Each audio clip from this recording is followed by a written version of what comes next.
All right, in this exercise, we are rationalizing the denominator of this binomial. Binomial meaning 2. There are two terms, 3 root 6 minus 4 root 2. We're going to rationalize that. In other words, we're going to get rid of that square root signs so we have a whole number on the bottom. Now, in order for us to do this, we need to do a couple of things first. First, let's start to understand how we're going to rationalize it. The way we're going to rationalize it, first of all, is to recognize we're going to use the conjugate. Let me repeat that word, the conjugate, which is the exact opposite of this binomial.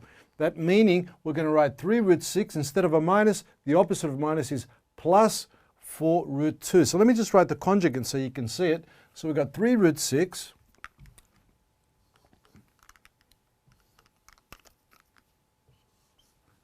and that's the 3 root 6, and we've got a minus there, so the conjugate would be plus, the opposite, 4 root 2. So there we are, that's our conjugate of that. Okay, 3 root 6 minus 4 root 2, the conjugate is 3 root 6 plus 4 root 2. Now if you're wondering, why do we need to do that in order to rationalize the denominator? The reason is we're going to be using this rule over here. It's called a difference of two squares. And the way it works is we have two binomials, products. We've got a plus b and a minus b. Now when we multiply these guys out, we end up with a squared minus b squared. So that's what we're going to do here. We're going to multiply these guys out and we're going to end up with a rational number, which is a squared minus b squared. It will be a whole number, no decimals, no surds, no radicals. Okay, so that's what we're going to do in a moment. So let me just multiply the top also, because if we write it at the bottom, we have to write it at the top exactly the same. So that'll be 3 root 6 plus 4 root 2. Let me just write it in black here. Plus root 2. That's a plus, that is a minus. Okay, let me put parentheses around this. We're going to multiply it out. So first of all, let's work with the denominator because we want to rationalize that. So what we're going to do here is use this formula. So there's our A and B, A and B, A and B. That's our A, that's our B, that's our A, that's our B. So it doesn't matter if we take this A and B or that one, it's the same thing. So what we do is we take A squared minus B squared. So it's going to be A squared minus B squared. So let's square this guy over here, 3 root 6. Well, if we square that, the 3 times 3 becomes a 9. So that's 9 times the square root of 6 all squared. Minus, let's square the b, 4 root 2. If I square the 4, 4 fours are 16. So that will be 16 times the square root of 2 all squared. All squared. Okay, let's continue. So square root of 6 all squared, well, the square root of 6 all squared is equal to root 6 times root 6, which equals just 6. So that's going to change to a 6. So it now becomes 9 times 6 minus 16. Root 2, same as before. Root 2 times root 2 is equal to 2. So let's multiply that by 2. Okay, simplify it. 9 times 6, 9s are 54. Take away 16 times 2, that's 32. They're both rational numbers. We can subtract them. 54 from 32, 54, take away 32. 4 minus 2 is 2. 5 minus 3 is 2. 22. So our denominator is going to be 22. That's a nice round rational number. There's no square root sign. So that's going to equal, on the bottom, 22. That's our 22 right there. So that equals 22 right there. Okay, now let's expand this using the distributive property or distributive law, some people call it. Let's multiply 4 root 2 times 3 root 6, and then 4 root 2 times 4 root 2. So let's multiply these guys out.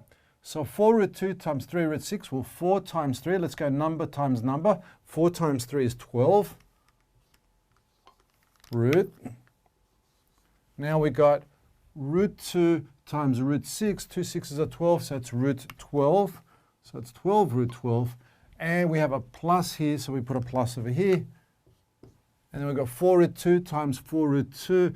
4 4s are 16 plus 16. Root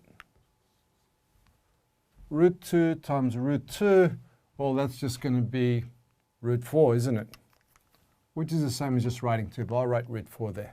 So let's start to simplify what we've got here. We've got 12 root 12, so it's 12 root 12 plus 16 times the square root of 4 is 2. So that's 16 times 2 all over 22. Let's keep simplifying. Now we have a root 12 there, the square root of 12. Can we further simplify that? I think we can. Root 12, let me just do that. The square root of 12, what are two numbers that multiply to give us a square root of 12? And one of them is a perfect square. So let's try 2 and 6 won't work because none of them are perfect squares. But 4 and 3 works because the 4 is a perfect square. So root 12 can be written as root 4 times root 3. That's a perfect square right there. Perfect square. Square root of 4 is 2. So we end up with 2 root 3. So the root of 12 is 2 root 3, all simplified. So let's replace that root 12 over there with 2 root 3. So we end up with 12 times 2 root 3. There's our 2 root 3. Plus 16 times 2 is 32.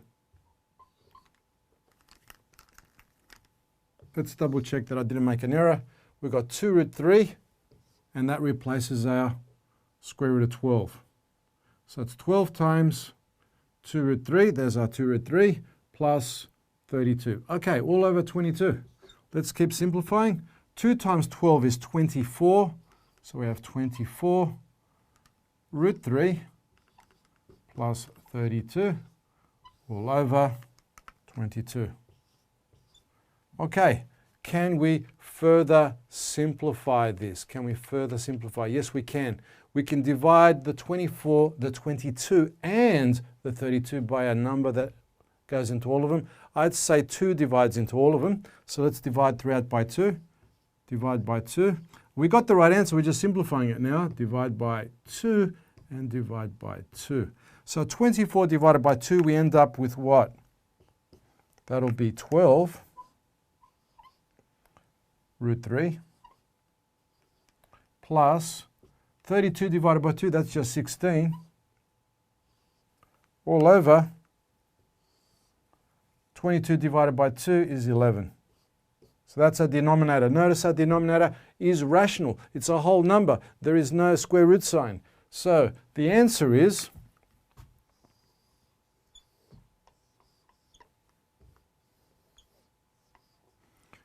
let me just fix this up here. That's a square root.